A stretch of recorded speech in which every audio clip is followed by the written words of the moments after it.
Oke. Sekarang kita memasuki lubang Jepang. Sama keluarga Surya Plang. Iya. Oke, mantap. Iya. Bang Dail nampak dia bajunya merah.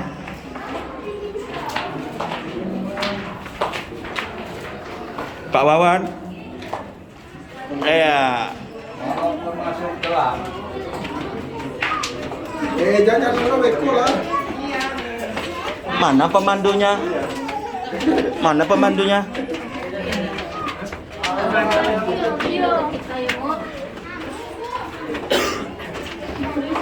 Dalam ngajakin masuk boleh nak?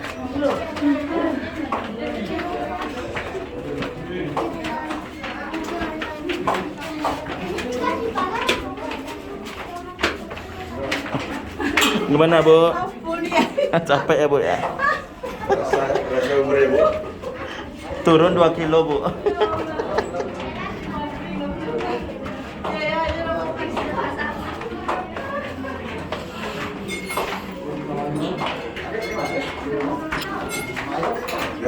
Pemandunya mana? Bawah. Bawah. Ah. Kalau turun ini jangan turun terus. Oh. Bang Dail. Oke.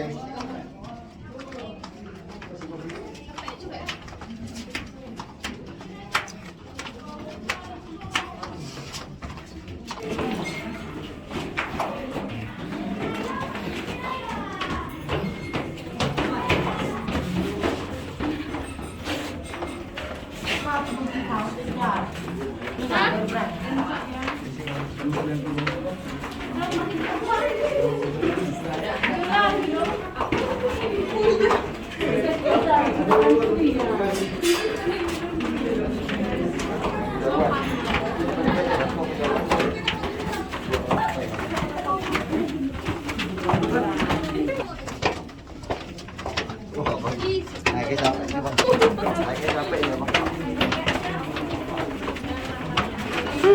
164 ya weh.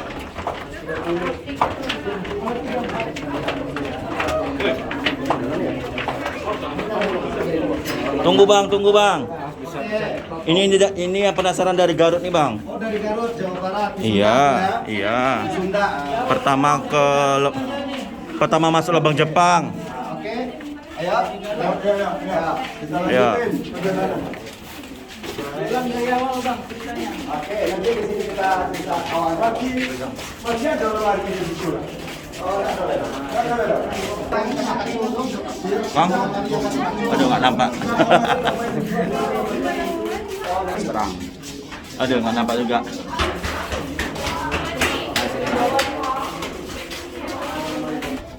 Nah, ini terowongan yang pertama yang kita lihat di dalam. Nanti panjang ke dalam itu 29 meter lagi. Terus ada jalan lagi di sana. Semua lubang Jepang ini 2 jalur, nggak ada yang buntu, nggak ada yang mentok.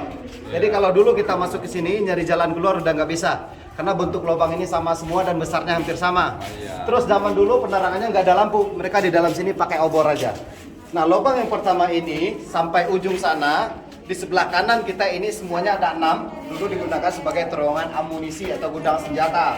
Jadi rencana Jepang dulu kalau seandainya terjadi Perang Dunia Kedua wilayah Indonesia, pertahanannya dibikin di Bukit Tinggi. Tapi Bukit Tinggi bukan pilihan pertama. Pilihan pertamanya Biak Irian Jaya. Biak Irian Jaya gagal dipindahkan. Kalau orang Garut biasanya pernah ke Bandung tahu di Pakar.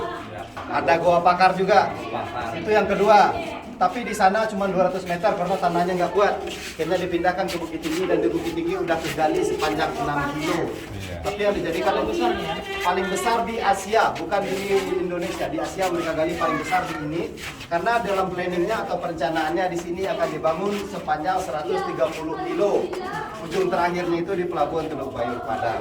Tetapi karena Hiroshima dan Nagasaki itu dibom, semuanya tidak terlaksana. Jadi baru yang di dalam kota Bukit Tinggi aja baru yang tergali.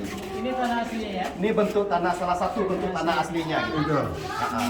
Oke, kita bisa lihat sebelah sana lagi. Termasuk lunak batuannya ya? Bisa pakai gancu ya? Dia kayak batu-batu bercampur kerikil gitu, Pak. Di dalamnya ada senapan. Keras, betul. Ayo ya. Bang Dail. Oke. Ya. Lanjut. Nah, ini masih terowongan amunisi. Jadi ini rencana ke depan pemerintah Kota Bukit Tinggi.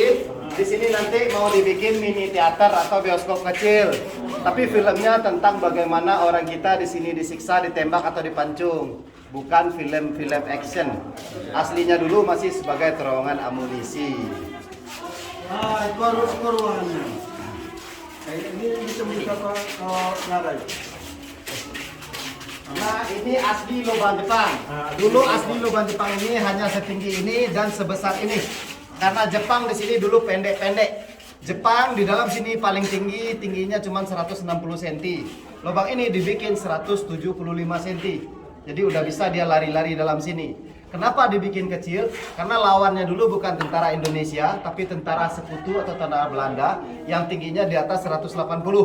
Jadi seandainya sekutu masuk ke dalam sini, nggak bisa lari dalam sini, harus jongkok. Jepang udah bisa lari dalam sini. Pintu ini mereka pakai untuk pintu pelarian tembusnya ke jurang Ngarai Siano sedalam 40 sampai 50 meter lagi. Dan juga ini salah satu tempat sirkulasi udara keluar masuk, makanya udara terasa dingin di sini karena ada 5 pintu sebesar itu untuk mengasupi oksigen. Oke, kita lihat sini. Hah? Kalau lubang Vietnam agak kecil. Nah, kalau ini besar. Ini ruang amunisi. Ini masih terowongan amunisi. Bilang tak ada.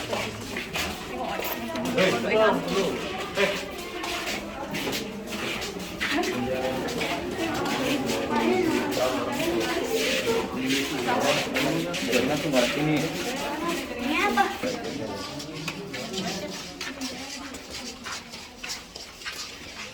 Nggak nampak tuh kalau pakai masker. Oh, gitu kan. Sekarang mau berangkat. Dingin ya? Dingin. Makanya kita pakai. Kemarin juga kesini kan pakai jaket.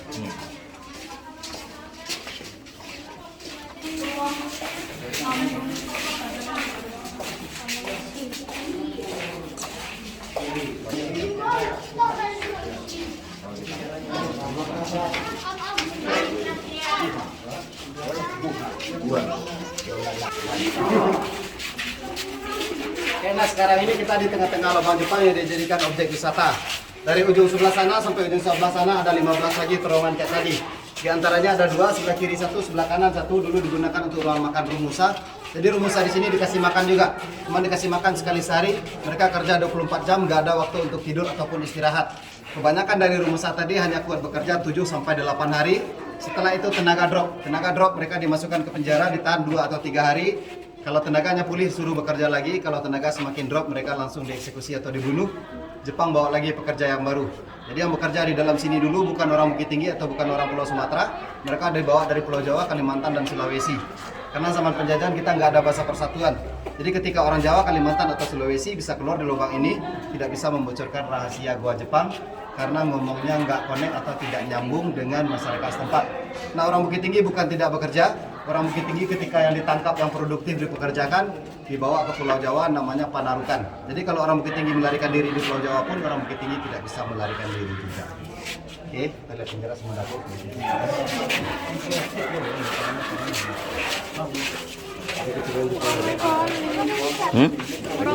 Kok jadi ramai? Kok jadi ramai?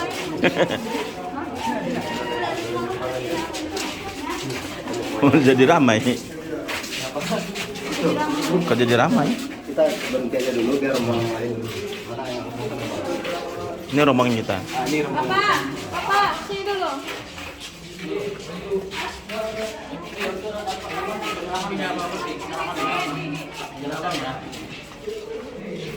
Abang masih rombongan abang ini. Oh, soalnya abang rombongan ini dia bayar jasa pemandu. Jadi mohon maaf ya. Nah, di dalam lubang Jepang satu-satunya terowongan yang diameternya memang besar dari zaman dahulu yang ini. Karena dulu di sini digunakan sebagai ruang sidang, ruang rapat atau kantornya di sini dulu. Nah, para petinggi Jepang dulu bekerja di terowongan ini. Nama pemimpinnya dinamakan Jenderal Watanabe atau nama Jepang aslinya itu Saiku Seikikan Kaka. Ini ruangannya. Nah ini kenapa dibesarkan dulu? Karena dulu mereka juga ada lemari, rak-rak untuk menyimpan buku dan arsip-arsip. Nah karena cuman lemari tadi mereka bikin dari bambu. Bambu itu lapuk semua karena lubang ini terbengkalai dari tahun 46 sampai tahun 84. Jadi nggak ada yang bisa dilestarikan.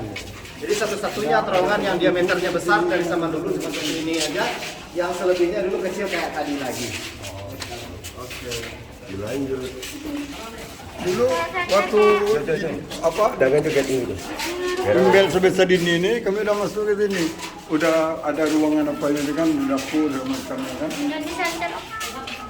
Biarlah aku memang. Nah yang ini selebihnya ke arah sana digunakan sebagai barak militer atau kamar tidur tentara Jepang. Jadi yang boleh tidur di sini tentara Jepang aja, orang kita tetap 24 jam kerja. Tapi Jepang tidurnya pun nggak kayak kita tidur sekarang. Dulu tentara Jepang hanya bikin balai-balai dari bambu selebar 1 meter di sini. Terus mereka dikasih jatah tidur hanya 4 jam. Nah, satu hari mereka dikasih jatah tidur 4 jam gitu. Jadi Jepang dulu kejamnya bukan hanya ke Indonesia aja, dia ke bangsa di sendiri juga kejam. Karena bangsanya juga dikasih jatah istirahat cuma 4 jam juga. Oke, kita dulu. Ya Om.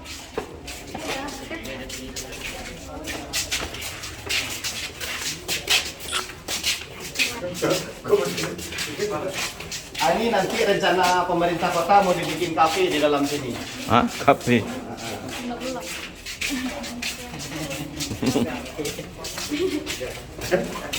Kalau Dinyali dulu di mana, Bang? Nanti kita ke sana. ini nanti di ujung. Pintu pelarian. Nah, ini pintu pelarian kedua tembusnya masih sama ke jurang juga. Barak militer. Ya. Kau pintu pelarian. Sini aja. Nah, ini bentuk asli lubang Jepang, Bang ya. Nah ini ya. Nah, ini aslinya tanah begini. Jadi ini bangunan Jepang, alhamdulillah semenjak dibangun sampai sekarang sudah puluhan kali gempa yang ada di Sumatera Barat. Yang bangunan Jepang belum pernah runtuh. Tapi setelah direnovasi pemerintah kita di semen, ini baru sekali kena gempa, semenannya udah rontok. Jadi itulah perbedaan antara bangunan Jepang sama bangunan orang kita. Bangunan Jepang dari tahun 42 belum pernah runtuh sama sekali. Bangunan orang kita udah runtuh. Ini baru dibangun tahun 2004. Udah dilahir.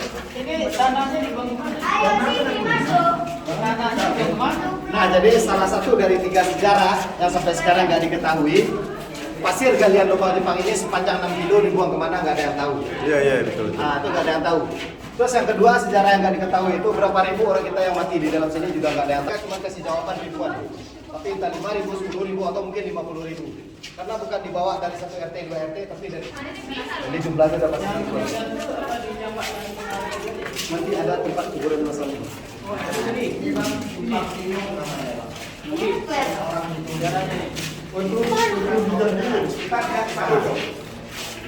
Itu tiara ya.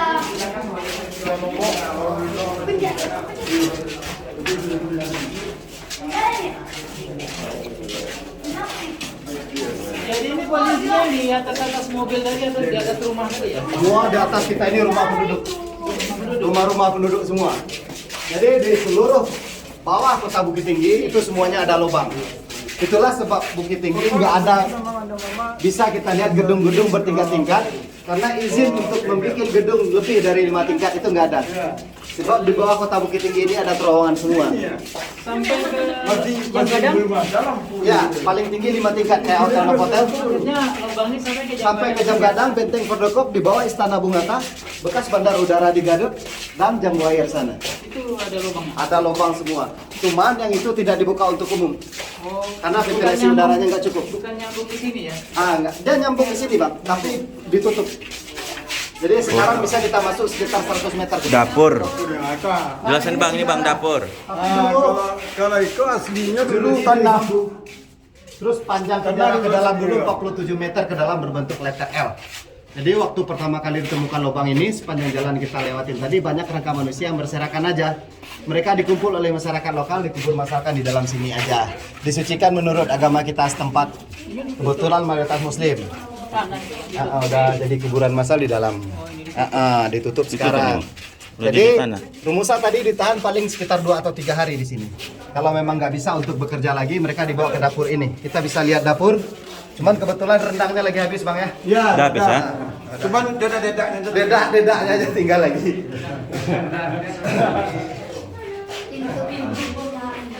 Nah, ini dapur tapi bukan untuk memasak. Ini dapur pembantaian atau ruang penyiksaannya juga. Mereka dibunuh di lorong ini atau di ruangan ini. Setelah mati dibuang ke lubang ini. Ini lubang pembuangan mayat. Jatuhnya ke jurang nanti sedalam kurang lebih 40 sampai 50 meter. Nah, sampai di bawah mayat dihanyutkan oleh arus sungai Ngarai Siano. Jadi Jepang di dalam sini nggak pernah ada bau bangkai atau bau mayat gitu. Nah, di atas mereka pakai untuk pengintaian. Mereka mengintai aktivitas masyarakat di bawah. Masyarakat yang mau ke pusat kota, sebelum sampai di pusat kota nanti disergap di sebelah sana. Rata-rata masyarakat ke pusat kota mau menjual hasil panen. Hasil panen tadi dirampas, itu yang dikasih makan untuk rumusa. Masyarakat yang ketangkap, hari itu langsung dibunuh.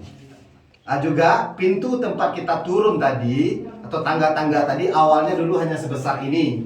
Karena dulu itu juga digunakan untuk pengintaian aja. Tetapi karena itu di pusat kota sama pemerintah kota Bukit Tinggi diperlebar, diperbesar, itu dijadikan pintu untuk objek wisata. Oke, Kalau besar gampang lah. iya, soalnya kalau pintu yang di bawah ini pakai untuk objek wisata, lahan parkirnya nggak ada, ini susah orang. Oke, kita bisa lihat sebelah sana. Makin ramai guys. Itu aktif Bang?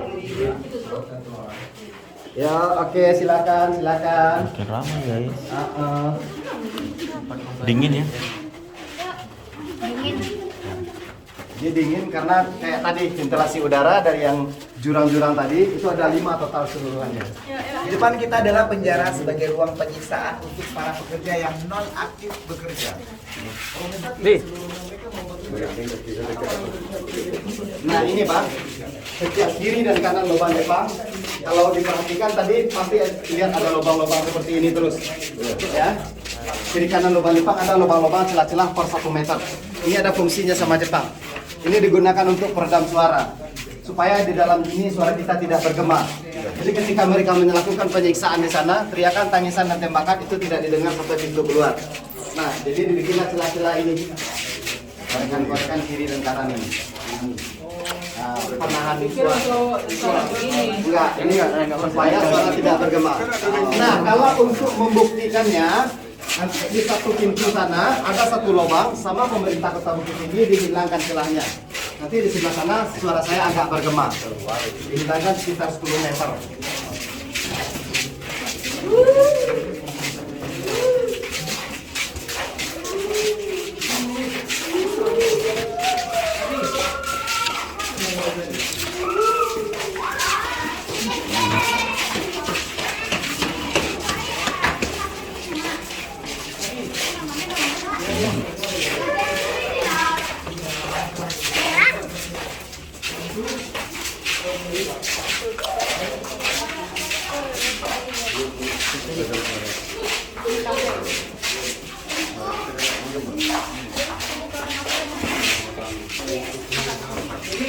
Bikin kota dalam tanah bisa juga ya?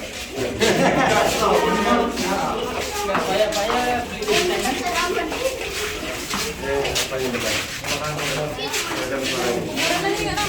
Enggak. Tanya bang, kemana kuburannya? Nah, ini pintu penyergapan.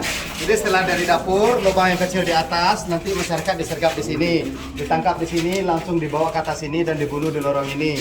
Jadi kalau udah mati, baru dibuang ke lubang pembuangan mayat tadi. Nah, di bawah kita itu 3 meter lagi, sekarang udah jalan raya. Kalau dulu jalan kampung. Terus waktu Jepang mau meninggalkan Kota Bukit Tinggi ini, sisa pekerja tadi mereka kumpul di lorong ini semua, mereka bunuh di lorong ini semua.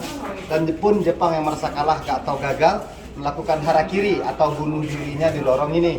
Jadi pertama kali ditemukan lubang Jepang ini, selain dari jalan yang kita lewatin di sini banyak penumpukan kerangka manusia karena udah bercampur dengan kerangka orang Jepang sendiri.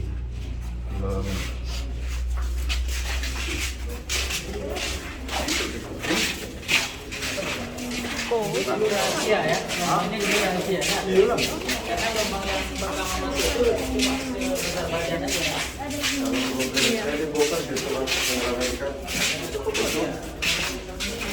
Masuk ini gerakan.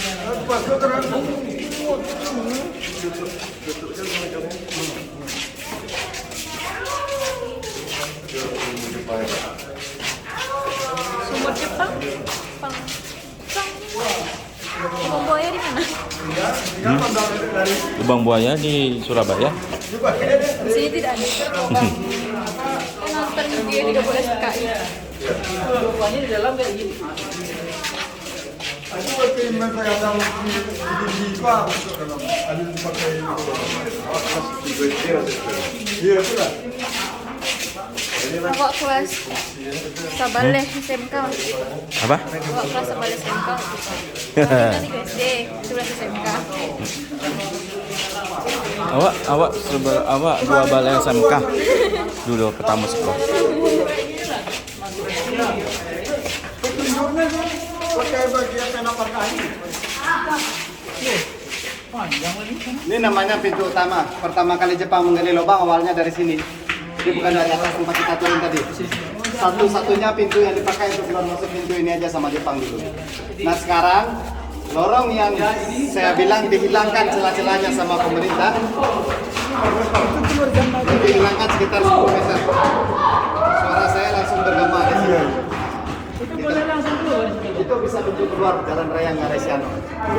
Dia bisa ke parkiran tadi kan? Bisa juga, tapi tetap naik tangga. Naik tangga ya? Oh iya. Ada tangganya juga. Kalau ke kita itu kayak nggak ada sana. Ngaresiano. Cuma dulu itu lubangnya kan cuma segini aja bang ya, kecil. Enggak, lubang ini dulu sama kayak yang kecil tadi, 1 meter 70 aja. Jadi seginilah lebihnya dari kepala saya. Cuman satu ini aja yang dipakai Jepang untuk keluar masuk. Yang lain-lain pintu tipuan aja. Tutup ya. Nah, yang ujung sana dulu namanya pintu penghubung. Jadi kan ada lubang yang tembus jam gadang, banyak pondokok semuanya. Dulu lubang yang itu dengan lubang yang ini pintu ke sana yang menghubungkannya. Dikarenakan ventilasi udaranya tidak cukup sama pemerintah Kota Bukit Tinggi itu ditutup. Itu tidak dibuka untuk umum. Takut nanti untuk penderita sesak napas atau asma nekat masuk ke dalam, mereka malah bisa pingsan di dalam. Iya. Oke. Ada oksigen ya. Ya. Aduh.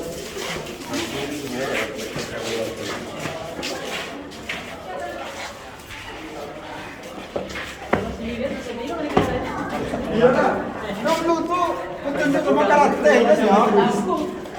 Ini waktu tempat pertama masuk kan, email tuh sebesar inilah, sebesar ini lah. Filmnya bukan dengan apa dibingungkan. Iya. Ini udah lumayan Pak, udah ada jalan setapak atau ada iya. jalan utamanya. Dulu di bawah tahun 2000-an ini belum dikasih jalan setapak begini. Iya. Orang yang masuk ke sini tanpa dipandu bisa sampai 2-3 jam baru ketemu jalan keluar. Udah dia kan sini. Iya. Ini dia namanya. Ya. Nah, inilah karya anak bangsa sendiri. Makanya pakar sejarah sebenarnya komplain ini direnovasi, Bang ya. Yang pertama kan direnovasi, runtuh-runtuhan tadi kan bikin bahaya. Ya. Yang kedua dengan direnovasi, anak negeri makin kreatif lagi. ada Makin banyak coretan-coretan di sini. Vandalisme. Nah, terus yang ketiganya dengan direnovasi ini udah merubah-rubah fungsi. Yang tadinya terowongan amunisi jadi mini teater nantinya. Jadi bikin kafe, belum lagi kalau di kafe nanti persaingan antar kafe, sebelah setel musik dangdut, sebelah lagi musik rock, sebelah lagi reggae. Asapnya tadi juga akan mengurangi oksigen. Makanya pakar sejarah komplain lubang Jepang ini direnovasi. Hilang itu sejarahnya. Itulah alasan dihentikan renovasi ini karena diberhentikan langsung dari pemerintah pusat, bukan pemerintah kota. Kalau dia renovasi sesuai fungsinya nggak apa-apa. Sesuai fungsinya tidak masalah. Diatur kan. Yang sebenarnya hal yang mendasar itu yang dilarang itu sebenarnya semen ini. Ini semen ini kayak 2009 itu gempa di Sumpar itu kan 7,1. Iya. Yang Jepang bikin sedikit pun nggak rontok. Yang ini batu-batu ini, semen-semen ini yang bahaya. Jadi unsur bahayanya yang diperjuangkan sebenarnya. Semakin di semen semakin bahaya, semakin di semen semakin bahaya. Dia runtuh dia. Coba dia ada lengket. Itu sebenarnya Pak. Dan sebenarnya kalau dia pingin kokoh, menurut orang yang mengerti dengan struktur bangunan, ini kan harusnya dikasih penyangga. Minimal dikasih kawat kayak kawat kandang ayam. Iya, Ya baru kan? ditutup. Tapi kalau kandang ayamnya udah masuk dalam perut, gimana? Ada ya. Kandang ayamnya udah masuk. Masuk dalam perut.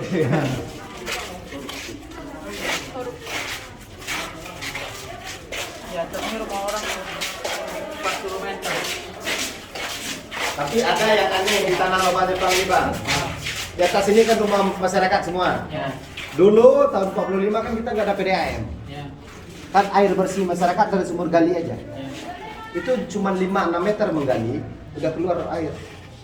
Berarti ke dalam malah nggak ada air. Jepang 40 meter menggali, setetes pun nggak ketemu di air. Sampai sekarang nggak pernah ada netes air. Nggak ada air. Nah, sampai saat sekarang, misalkan abang nih beli rumah di atas, nggak mau pada pakai PDAM, gali aja di atas kan, dapat air kok. Ngebor. Dapat air. Tapi air itu nggak pernah sampai turun ke sini. Tetes aja pernah ada. Nggak ada regesan di sini.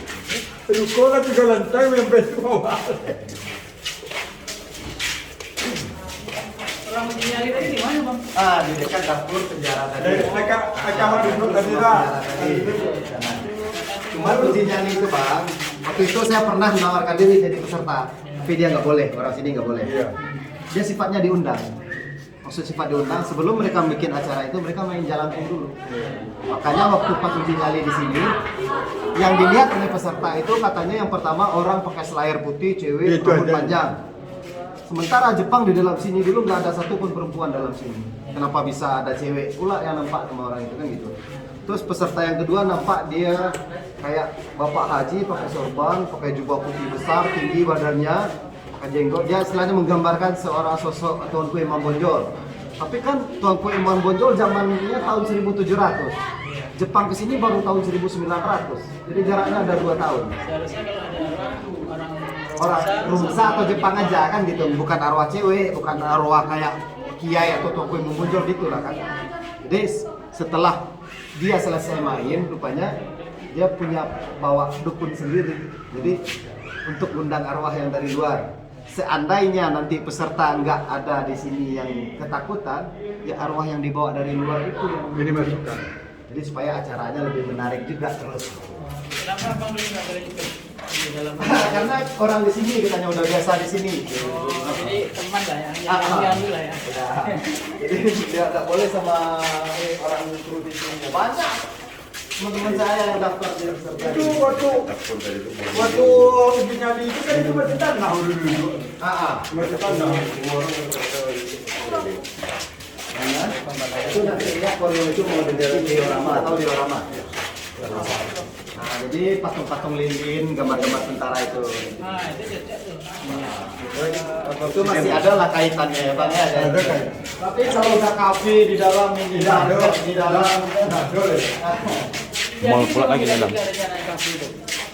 kalau saya dengar 2 minggu habis lebaran ini akan dimulai lagi kelanjutan. Itu satu beda itu. Kan dulu ada minuman kecil-kecil di dalamnya kan? Dulu Hah? Enggak. Memang dia punya kata itu loh. Ini apa nih?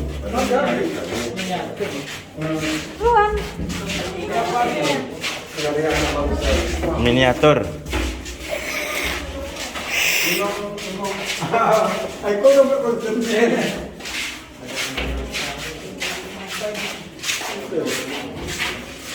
Bang, ini apa nih bang? Itu pintu mini teater tadi. Nah, pintu keluarnya. Jadi masuk dari depan sana, keluarnya dari sini. Di sini. Oke, silakan. Yang keretanya laju silakan duluan. Oke.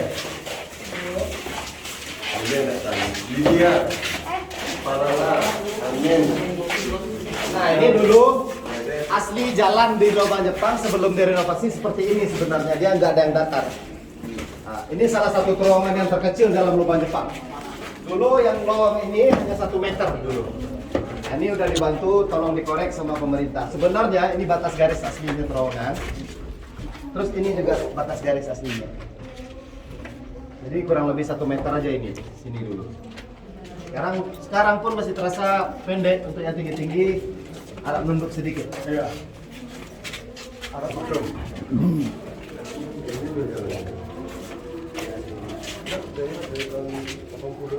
Batuannya masih lunak ya, Pak ya? Kalau digancu enak. Cuman anehnya kan kekuatan gempa. Kalau kekuatan itu tahan ledaknya tahan. Padahal kalau diginiin aja, Bang, ini udah jat ya. Ini udah lengkap. Itu gancu ya, gancu teorinya sih. Apa teorinya itu? Kalau yang kayak di Galok 9 tuh nggak tahan gancu nih. Ini masih tahan gancu kan. Jadi tanah ini dulu dibuangnya mungkin ngarik. Yang aslinya itu Bang Bukal ini. Ini contohnya ini. Ya, saya masih asli di sini. Enggak, ini. Oh, bukan. Oh, tuh lubang ini. Lubang ini. Enggak, saya juga asli di Ya. atas ini rumahnya. Ini tengok nih. Ah, kan berbentuk trapesium. Tingginya 1 meter 20 cm.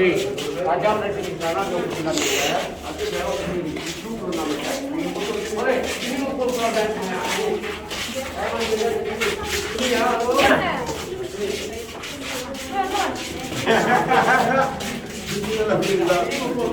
Mana yang lain? Itu waktu ada dalam tu masih tanah, tapi itu tu ada juga tingkat nama di baru kuil. Udah selesai. Tapi kita oh, ikut cocok ini bi kemana? Ini Dari pengintaian sebelah dulu kiri ya. aja. Ini pengintaian dulu nih Bang. Ya, dari sebelah kiri aja, Bang. Ya. Ini pengintaian dulu. Ya, ini pintu pengintaian aslinya dulu. Cuma lubang itu udah jadi. Jadi, Awas berarti di dia ujung ya. lubang itu dulu aslinya hanya sebesar lingkaran ban mobil di ujungnya. Jadi kalau kita berdiri di atas dulu, lihat ke bawah sini kayak trompet. Ujungnya kecil masuk ke dalam bagian lebar. Cukup satu orang aja ya. Ah. Orang gitu ya. Oke, dari sebelah kiri aja biar nggak tabrakan. Dari sebelah kiri aja. Konten. Ah, soalnya ada orang tuh.